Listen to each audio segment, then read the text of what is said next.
ہمارے ساتھ ملک نامور اسلامک اسکالر جناب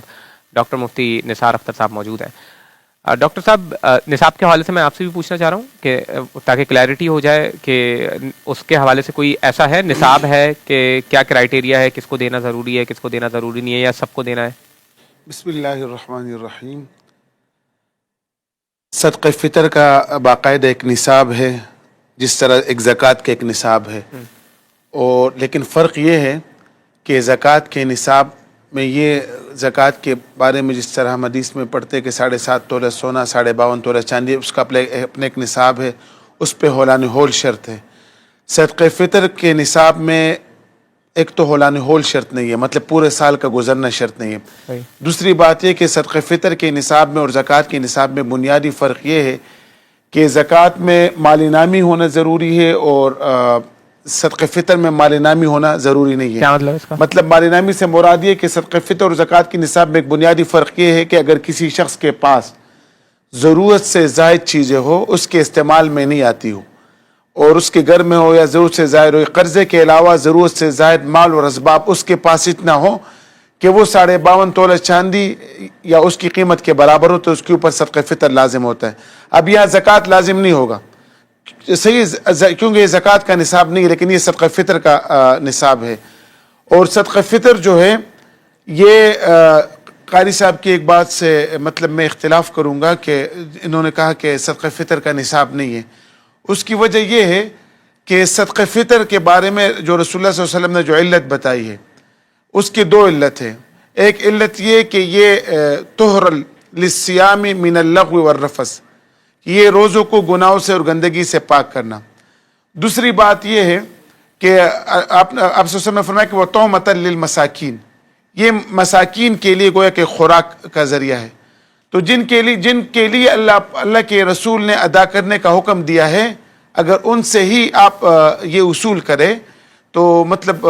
پھر دیں گے کس کو زکوٰۃ؟ اب اگر بطور مثال اس میں قاری صاحب نے جس طرح بتایا کہ بعض اوقات یہ ہوگا کہ مطلب وہ ان کو 10 بندوں نے دیا تو 2 کو وہ دے دے گا، لیکن کیا یہ نہیں ہے؟ اس طرح بھی ہو سکتا ہے کہ کسی جگہ کوئی بندہ ہے، کوئی فقیر ہے، مسکین ہے، اس کے پاس کچھ بھی نہیں ہے اور اس کو کسی نے کچھ بھی نہیں دیا، ہو سکتا ہے اس کو کسی نے کچھ بھی، کیونکہ دینا لوگوں کے اختیار میں، اس کو کسی نے کچھ نہیں دیا، اور اگر آپ اس کے اوپر صدقہ فطر لازم کر دیں تو آپ نے اس کو مکلف کر دیا کسی ایسی چیز کا جو جس کی وہ استطاعت نہیں رکھتا۔ تو اس وجہ سے اس کا باقاعدہ نصاب ہے جو رسول اللہ صلی اللہ علیہ وسلم نے بتایا بھی ہے،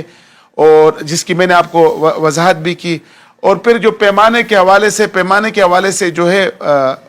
اس میں کوئی مطلب جو پیمانہ بتایا گیا ہے وہ اس میں فقہی اختلاف ضرور ہو سکتے کہ علاقے کے اعتبار سے، لیکن وہ اتنا مسئلہ نہیں۔ لیکن اس بات سے کم از کم چونکہ قاری صاحب نے پہلے سے کہا کہ لوگوں کو الگ کر دیا کہ ان کا الگ میرا الگ، تو وہ الگ الگ والی بات تو اپنی جگہ ہے، لیکن صحیح بات یہ کہ ایک لوجیکلی طور پر بھی یہ بات نہیں ہے، سمجھ میں نہیں آتی کہ یار ہر ایک شخص پہ لازم کرے صدقہ فطر۔ دوسری بات یہ ہے کہ صدقہ فطر کے وجوب کے لیے بھی جس طرح قاری صاحب نے بتایا کہ 2-3 دن پہلے آپ دے سکتے، اس سے پہلے نہیں دے سکتے۔ صدقہ فطر کا تعلق اگرچہ وجوب کا تعلق صبح صادق سے ہے، لیکن مالی معاملات میں جو ہے نا وہ توسیع ہے، مالی عبادات میں توسیع ہے۔ نماز کو آپ اپنے وقت سے پہلے ادا نہیں کر سکتے، وقت شروع ہوگا تو آپ ادا کریں گے، صحیح ہے۔ حج آپ اپنے ایام سے پہلے نہیں کر سکتے، اس کا وقت ہے۔ روزے آپ اپنے ایام سے پہلے نہیں کر سکتے، لیکن زکوٰۃ جو ہے نا آپ اپنے وقت سے پہلے دے سکتے، ایڈوانس زکوٰۃ دے سکتے۔ تو اسی طرح یہ جو ہے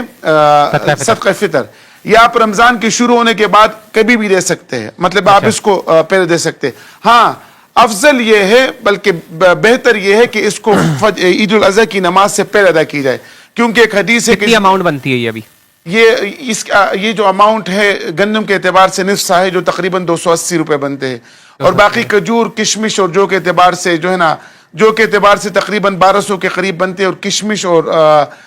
جو ہے وہ کھجور کے اعتبار سے ایک جو ہے نا کھجور کے اعتبار سے وہ کوالٹی کے اعتبار سے فرق ہے اپنی، اور اس میں مختلف دارالفتہ کی طرف سے مختلف ریٹ ہے جی، اور کشمش کے اعتبار سے تقریباً 4000 سے لے کے 5200 تک۔